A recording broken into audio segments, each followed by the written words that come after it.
તો સવારમાં ભગવાનને ઢોસા પેપર સમાડી લઈએ, બહારથી ક્રિસ્પી અને અંદરથી સોફ્ટ થઈ જાય.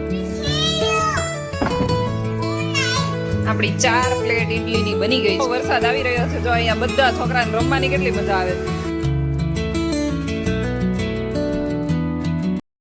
Hello friends, very good morning, જય શ્રી કૃષ્ણ એન્ડ જય સ્વામિનારાયણ. બહારનું વેધર તમને બતાવી દઉં, કેમ કે ગઈકાલે વરસાદ પડ્યો છે અને બહારનું વેધર કેવું છે. અત્યારે લગભગ 8 વાગવા આવ્યા છે. જો એટલું ઠંડુ એટમોસ્ફિયર છે ને, અને સૂર્યનારાયણ તો ક્યાંય દેખાતા જ નથી. ખબર નહીં આજે ક્યાં ગાયબ થઈ ગયા હોય. અને નીચે હજુ થોડું થોડું ભીનું છે. મસ્ત એકદમ એટમોસ્ફિયર છે, ઠંડુ ઠંડુ. તો ચાલો જક્ષુના ટિફિનની પ્રિપેરેશન કરી લઈએ. અત્યારે હું વિચારું છું કે આપણે ઈદડાનું પલાળ્યું હતું ને, તો એમાંથી ઢોસા એને 2 બનાવી દઈએ ચીઝવાળા. અને પછી સાંજે આપણે ઈદડા બનાવવાના છીએ, ત્યારે ઈદડા ખાશે. અને ઈદડા પણ એટલા ભાવે છે અને ઢોસા એટલા ભાવે છે. તો અત્યારે આપણે ઢોસા બનાવી દઈએ. મસ્ત હાથો આવી ગયો છે એકદમ. જો છાશમાં આપણે પલાળ્યું હતું એટલે સરસ મજાનું આપણું ચીઝવાળું પેપર બનીને રેડી થઈ ગયું છે. અને એની ઉપર મેં થોડોક એવો ગરમ મસાલો અને થોડીક ચટણી એડ કરી છે, એટલે ફીકો ફીકો ના લાગે. બાકી ચીઝ સોલ્ટેડ હોય જ, અને આપણા જે બેટર છે એની અંદર પણ સોલ્ટ એડ કર્યું છે.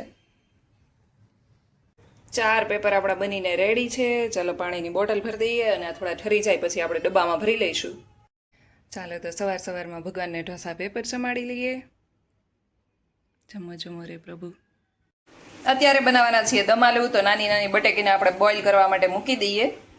બટેકાને આપણે બોઇલ કરી લીધા હતા, અને અત્યારે થોડુંક તેલ મૂકીને છે ને આપણે એને શેલો ફ્રાય જેવું કરી લઈશું, એટલે બહારથી ક્રિસ્પી અને અંદરથી સોફ્ટ થઈ જાય. તો અત્યારે આપણે આપણે અહીંયા મસાલો રેડી કરી રહ્યા છીએ, જેની અંદર મેં નાખ્યા છે તલ, સિંગ અને ટોપરું, અને ખાંડી લઈશું. પરોઠા આપણા બનવા લાગ્યા છે, અને અહીંયા મસ્ત એવું આપણું દમાલું બની ગયું છે. ભગવાનનો થાળ બનીને રેડી છે. તો ચાલો ભગવાનને જમાડી લઈએ. જમો જમો રે પ્રભુ. દમાલુનું શાક, પરોઠા, કાચી કેરી અને છાશ. જમો જમો રે પ્રભુ, થાળ જમો. દમાલુનું શાક એટલું મસ્ત બન્યું હતું ને, એક વખત તમે છે ને જરૂરથી ટ્રાય કરજો. તલ, વરિયાળી, સિંગદાણા અને ટોપરું, જે ડેસિકેટેડ કોકોનટ આવે એ બધું જોડે ખાંડી નાખવાનું. અને તેલની અંદર આપણે જ્યારે થોડો એવો ચણાનો લોટ અને આ બધી વસ્તુ એડ કરીને પછી ટમેટાની પ્યુરી એડ કરવાની. બહુ જ મસ્ત ગ્રેવી બને છે, અને ટેસ્ટી પણ એટલી મસ્ત બની હતી ને, બહુ મજા આવી ગઈ જમવાની. અને જક્ષુને પણ બહુ ભાવી, કે બહુ મસ્ત સબ્જી છે, બહુ મસ્ત સબ્જી છે એમ કરતો કરતો 2 પરાઠા ખાઈ ગયો છે. અને અત્યારે જતો રહ્યો છે. વૃષભ જતા રહ્યા છે જક્ષુને સુવડાવવા માટે. અને સાંજે આપણે પ્રોગ્રામ છે ઇડલી સાંભારનો, અને હજુ શાક લેવા પણ જવાનું છે. એટલે આપણે પહેલાં ઇડલી બનાવી નાખશું ને પછી શાક લેવા માટે જઈશું. એટલે આવીને ખાલી સંભારનું જ બનાવવાનું બાકી રહે. બાય.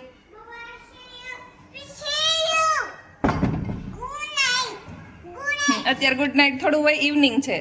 જાઓ હિંચકા ખાઈને આવજો. બાય.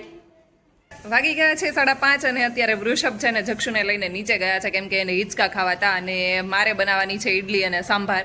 તો આજે હું તો એને લઈને નીચે નહોતી જવાની. તો વૃષભ કે મારે વીક ઓફ છે ને, તો હું એને લઈને નીચે જાઉં. તો એ બંને બાપ દીકરો ગયા છે નીચે થોડી વાર હિંચકા જક્ષુને ખાવા હતા, રમવા માટે. અને ત્યાં સુધીમાં ચાલો આપણે ઇડલીની પ્રિપેરેશન શરૂ કરી દઈએ. અહીંયા મેં ઢોકળિયું કાઢી લીધું છે, અને આ 2 ઢોકળિયાની પ્લેટ છે, અને બીજી 2 પ્લેટ છે ને મારે માસીએ મોકલી હતી. એને ઢોકળિયું ખરાબ થઈ ગયું હતું, પરંતુ પ્લેટ તો આપણે સારી જ હોય તો આપણે આને છે ને કોઈ પણ તપેલીની અંદર મૂકીને એડ કરી શકીએ, તો એકસાથે વધારે ઇડલી બની જાય. તો અત્યારે ચાલો ફટાફટ ઇડલી બનાવવાનું શરૂ કરી દઈએ. જો એકદમ સરસ હાથો આવી ગયો છે, બબલ્સ આવી ગયા છે નાના નાના. જો એકદમ સરસ હાથો આવી ગયો છે.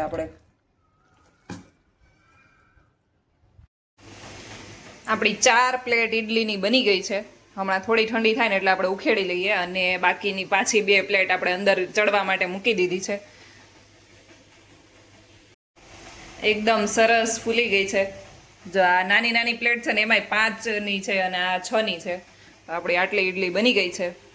તો હમણાં ઇડલી આપણે ઉખેડી લઈએ ને એટલે ગેસ ખાલી થાય એટલે આપણે દાળ બાફવા માટે મૂકી દેવાની છે. અને દાળને મેં છે ને ઓલરેડી પાણીની અંદર પલાળવા માટે મૂકી દીધી છે, એટલે બફાતા બહુ વાર નહીં લાગે. અને એ પછી આપણે શાકભાજી લેવા માટે જવાનું છે.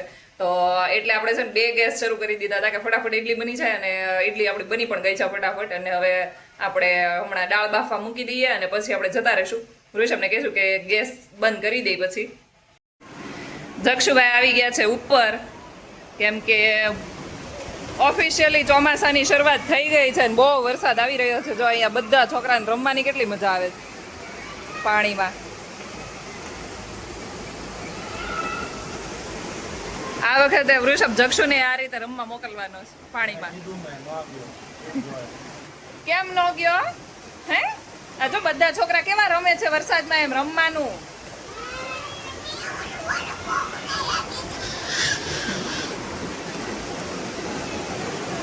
હવે આપણે શાક લેવા જવાનું કેન્સલ રહેશે, કેમ કે આટલો વરસાદ આવે છે તો હવે આમાં તો શું શાક લેવા જાય. અને ગરમા ગરમ ઇડલી સંભાર આવા વરસતા વરસાદમાં ખાઈએ તો વધારે મજા આવે. વાગી ગયા છે 7 અને આપણી ઓલમોસ્ટ બધી પ્રિપેરેશન થઈ ગઈ છે. હવે ખાલી દાળ ઉકળી રહી છે અને વઘારવાની બાકી છે. આખી તપેલી ભરીને આપણે ઈદડા બનાવી લીધા છે, અને અહીંયા આપણે દાળને પીસી નાખી છે, અને થોડા મરી વધ્યા હતા એ આપણે એડ કરી દીધા છે. હવે બધા મસાલા કરવાના બાકી છે. સંભારમાં જનરલી છે ને કટકી હોય, બટેકાની, દૂધીની, ટામેટાની એ રીતે. તો આપણે અત્યારે છે ને દૂધી એક નથી નાખવાના, એના સિવાય ટામેટું અને બટેકું એડ કરવાના છીએ. જનરલી ના, આમ તો ઘરે બનાવી હોય તો ના હોય તો પણ ચાલે, પરંતુ સંભાર જેવું લાગે એ માટે આપણે બટેકું અને ટામેટું આપણે કટકી કરીને એડ કરવાના છીએ. જ્યારે દાળ પીસીને ત્યારે આપણે ટમેટું એડ કરીને પીસ્યું નથી. અને દાળ ભાતની દાળ કરતા હોઈએ ને તો આપણે દાળની જોડે જ ટામેટું એડ કરીને પીસી નાખતા હોઈએ છીએ, પરંતુ આજે આમાં કટકી કરીને એડ કરવાના છીએ. જક્ષુભાઈ હોલ ક્લીન કરી રહ્યા છે. એણે જ રમકડા ફેલાવ્યા હતા, અને હમણાં ઋષભના ફ્રેન્ડને એ લોકો જમવા માટે આવી રહ્યા છે, તો ભાઈ ક્લીન કરી રહ્યા છે. બધું ક્લીન કરી દેજો.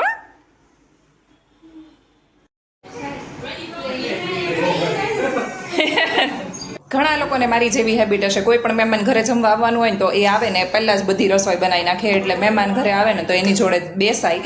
અને અમારી ઘરે આવી ગયા છે વિરલ, અથર્વ ને હાર્દિક.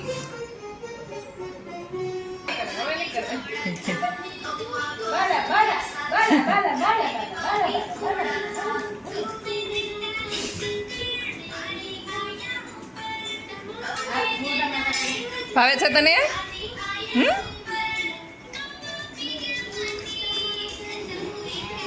અમે લોકોએ તો જમી લીધું છે ને અત્યારે અથર્વનો વારો ચાલી રહ્યો છે. ખીચડી ખાવાનું કામકાજ ચાલે છે ભાઈનું. અને જો જક્ષુભાઈ તે બાઉલમાં છે ને ઈદડા લઈને ફરે છે. હાર્દિકની ગાડીની ચાવી લઈને એના સ્કૂટરમાં લગાવવાની કોશિશ કરે છે કે પપ્પા ને મમ્મી આ રીતે સ્કૂટરમાં ચાવી લગાવતા હોય ને તો મારી પણ લાગી જશે એમ. બધા પોતપોતાની રીતે છે. જો અથર્વ રમકડાથી રમે છે, એની મમ્મી ફોનમાં કંઈક જોવે છે, જક્ષુભાઈ ટીવી જોવે છે, વૃષભ એના ફોનમાં છે. ને આજે જોબ પર જવાની કોઈને ઉતાવળ નથી, કેમ કે બંનેને વીક ઓફ છે, એટલે બધા શાંતિથી બેઠા છીએ. આજ માટે બસ આટલું જ. કાલે મળીએ ફરી એક નવા વ્લોગની સાથે. ત્યાં સુધી ગુડ નાઇટ, જય શ્રી કૃષ્ણ એન્ડ જય સ્વામિનારાયણ. મારી ચેનલ ઉપર નવા હોય તો સબસ્ક્રાઇબ કરવાનું ભૂલતા નહીં. Thank you for watching. Bye bye.